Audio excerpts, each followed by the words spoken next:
Inararo ng payloader ang mga kasalubong nitong sasakyan sa Bangged Abra. Kitang-kita ang pagkaladkad sa tricycle, dump truck, owner-type jeep at motorsiklo. 5 sugatan na agad dinala sa ospital. Ayon sa driver ng payloader, meron siyang iniiwasang sasakyan, kaya napunta sa kabilang linya. Pero duda rito ang mga pulis, batay sa nakita nilang CCTV video. Hawak na ng mga pulis ang driver na maharap sa reklamo. Nasalpok naman ang motorsiklong yan ang sinusundan niyang motor sa Talisay City, Cebu. Bagyang tumilapon ang nakabanggang motorsiklo. Sinubukan daw ng motorsiklo sa likuran na magbeating the red light. Itinanggi ng isang nurse ng National Kidney and Transplant Institute o NKTI na siyang mastermind ng nabistong bentahan ng kidney sa Bulacan. Yan ay kahit positibo siyang kinilala ng mga naarestong suspect na nagbenta rin ng kanilang kidney. Sabi ng pamunuan ng NKTI, pinasinungalingan ng nurse ang bintang. Paglilinaw ng NKTI, hindi siya head nurse kundi staff nurse na 23 taon nang nagtatrabaho sa ospital. Itinanggi rin ng NKTI na naka-assign siya sa unit kung saan may direktang access siya sa mga pasyente. Ipapasubpina naman ng NBI ang 3 doktor na pinangalanang dawit sa pag-oopera ng mga nagbebenta ng kidney. Hinihintay pa ng Department of Health na nangangasiwa sa NKTI ang resulta ng investigasyon. Iginiit ng NKTI na mahigpit ang kanilang proseso para sa kidney transplant. Sa gitna ng balitang bentahan ng kidney, pero gaano nga ba kahirap at kamahal magpa-kidney transplant? Narito po ang aking report. Sa edad na 23, nagdadialysis na ang anak ni Joy. Stage 5 na siya. Tapos di na po siya naihi, di na na-function yung kidney niya. Matagal na po siyang hindi naihi. Para tumagal ang kanyang buhay, kailangan ng kidney transplant. Handa raw si Joy na maging kidney donor pero di pwede dahil sa komplikasyon sa kalusugan. Pag may donor sana, 200,000 lang. 600,000 po ang hinihingi. Napakahirap, ma'am. Napakahirap yung may pera nga po, hindi basta-basta. Kami pa kayang walang pera. Pera at donor ang karaniwang problema ng mga nangangailangan ng kidney transplant. Sa National Kidney and Transplant Institute o NKTI, aabot sa 1.2 million pesos ang transplant, pero maaaring sagutin ng PhilHealth ang kalahati nito. Hindi rito natatapos ang kalbaryo dahil ang iniinom na gamot pagkatapos ng operasyon umaabot sa 30,000 pesos kada buwan. Kidney transplant's not for everybody because you have to have medicines na you have to maintain those medicines habang buhay para hindi mo i-reject yung kidney. Inaapila ng NKTI na sagutin din ng PhilHealth ang anti-rejection medicine. Pero ang mas mahirap hagilapin, ayon sa NKTI, donor. Sandaan ang nasa waiting list ng Human Organ Preservation Effort o HOPE na naghihintay ng kidney donor. Isa sa kanila, 6 na taon nang naghihintay. Nangyayari to dahil kulang nga tayo ng organs. Dahil nga kukonti, so mahaba ang listahan. Sa gitna ng balitang bentahan ng kidney, giit ng NKTI, strikto ang kanilang proseso at sana raw ganun din sa ibang ospital. Hindi ho pwede na tumabi lang sa kanila, nag-offer na sila ng kidney, na pwede na yon. Kailangan po may emotional or social relationship yung donor and recipient. Both recipient and donor nag-undergo po sila ng psychiatric evaluation. Meron po tayong Hospital Transplant Ethics Committee. Umani ng batikos ang nag-viral na matarik na wheelchair ramp. Sinubukan itong daanan ng isang wheelchair user. Miss buhay ito, pero itatry natin.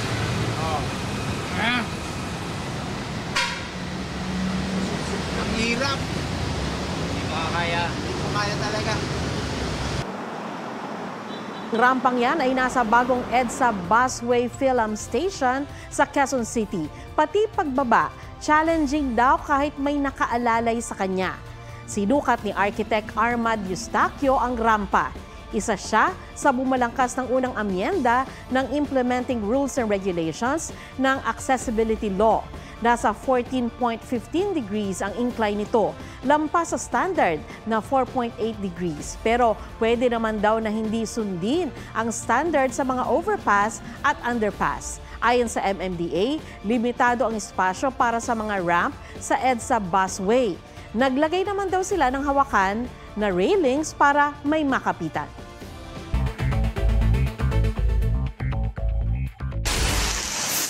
Ilang lugar sa Mindanao binaha dahil sa ulang dala ng low pressure area. Maguindanao del Sur, isinailalim sa state of calamity. Ilang bayan doon lubog pa rin sa baha, bunsod ng pag-uulan mula pa nitong linggo.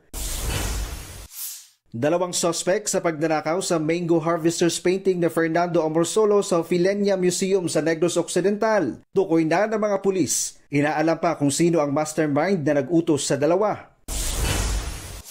Pagpasok sa bansa ng poultry byproducts galing Minnesota sa Amerika. Pinagbawal ng ating Agriculture Department dahil sa bird flu outbreak doon. Kabilang sa bawal ang domestic at wild birds, gayon din ang poultry meat o karne, itlog at day-old chicks. Jess Tony Humamil ng GMA Regional TV, nagbabalita para sa GMA Integrated News. Nauwi sa pagtatalo ang banggaan ng isang biker at pickup truck driver sa Cagayan de Oro City. Kwento ng siklista, nagbibisikleta siya sa National Highway nang binangga ng nakasunod na pickup. Tinamaan ang kanyang braso. Tingin ng biker, sinadya ito. Nakainom daw ang driver at sakay nito. Desidido raw siyang maghain ng reklamo. Sinusubukan pa ng GMA Regional TV na makuha ang panig ng driver at pasahero niya.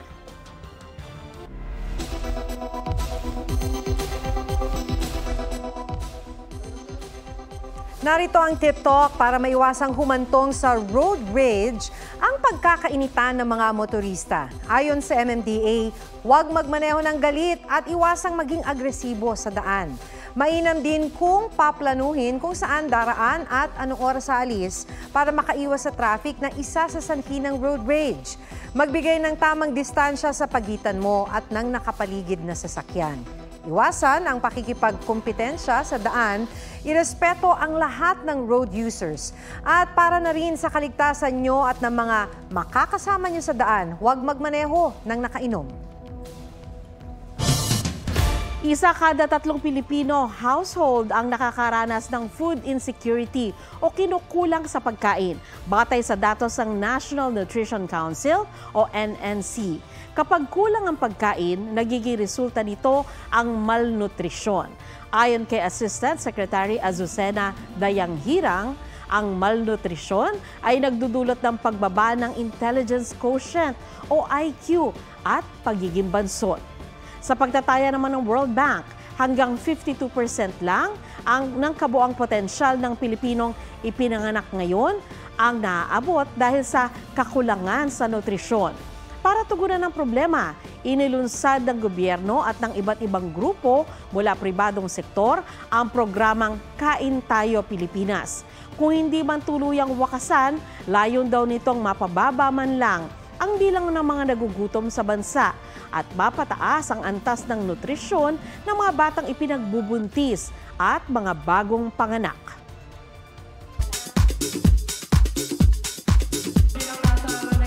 Pinoy Pop Kings SB19, waging Favorite Asian Act sa Nickelodeon Kids' Choice Awards 2024. Thank you so much for voting us as the Favorite Asian Act at Kids' Choice Awards 2024. It's such an honor to represent the Philippines. Iniisip kita at meron Pulang araw star Barbie Fortesa, nagong ng mag-ala contestant sa tawag ng tanghala ng It's Showtime. OOTD ng stars na dadalaw sa GMA Gala, mas kaabang-abang daw ngayong taon. Kamusta kayo, Philippines? Queen of Tears star Kim Ji-won may invitation sa kanyang first ever fan meet sa Pilipinas next month. At next month din, concert film ng K-pop group na 17, ipapalabas na sa sinihan. Nelson Canlas nagbabalita para sa GMA Integrated News.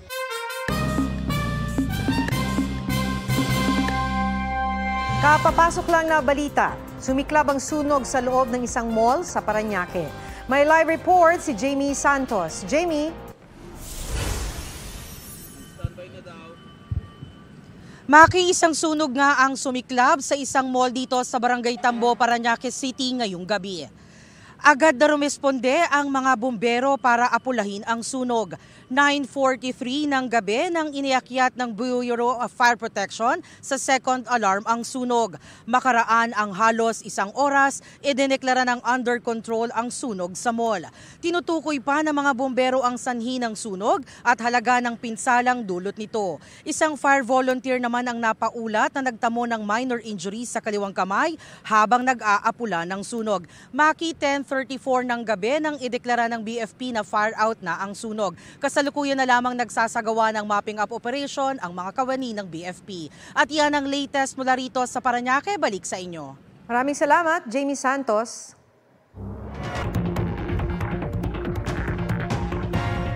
Natagpo ang patay sa isang hotel sa Bangkok, Thailand, ang 6 na dayuhang nilason umano. Sa Canada naman, bahang dulot ng malalakas na ulan ang naranasan. Ang mga balita abroad sa report ni John Consulta. Nagmistulang waterfalls ang hagdan pababa sa isang railway station sa Toronto, Ontario, Canada. Ang mismong istasyon, binaha. Nalubog din sa tubig ang ilang kalsada. Pati ang tunnel, di nakaligtas. Maging ang bahay ng rapper na si Drake, pinasok ng baha. Epekto yan ang malalakas na ulan na nagpabigat sa trapiko at nagdulot ng power outages. 6 na dayuhan sa isang hotel sa Bangkok, Thailand ang natagpo ang patay dahil umano sa cyanide poisoning. Hinihinalang kabilang sa mga nasawi ang mismong suspect. Base sa autopsy, may traces ng cyanide at pangingitim ng labi ang mga biktima. Sa panayam sa ilang kaanak, may alitan sa utang na may kaugnayan sa investment ang mga biktima. Napadpad sa dalampasigan sa New Zealand ang patay na spade-toothed whale. Gamit ang backhoe, binuhat ang balyena. Rare ang species ng balyenang ito at wala pa raw nakakakita ng buhay na spade-toothed whale. Ayon sa mga eksperto, 6 pa lang nito ang natodocument sa buong mundo mula pa noong 1800s. John Consulta, nagbabalita para sa GMA Integrated News. Panglimang Maynila sa listahan ng riskiest city o pinakamapanganib na lungsod sa buong mundo para sa mga dayuhang turista base sa pag-aaral. Sa report ng American Business Magazine na Forbes Advisor, 91.49 ang overall risk score sa Maynila. Sa 60 lungsod sa mundo, pang-5 ang Maynila sa personal security risk, pang-7 sa health security risk, pang-9 sa krimen, pang-9 sa infrastructure security at pang-12 sa digital security. Binigyang diin ang pagiging vulnerable ng lungsod sa mga kalamidad, issue sa seguridad at kalusugan na posible raw maging banta sa mga dayuhan. Singapore naman ang itinuturing na safest city for tourists sa buong mundo.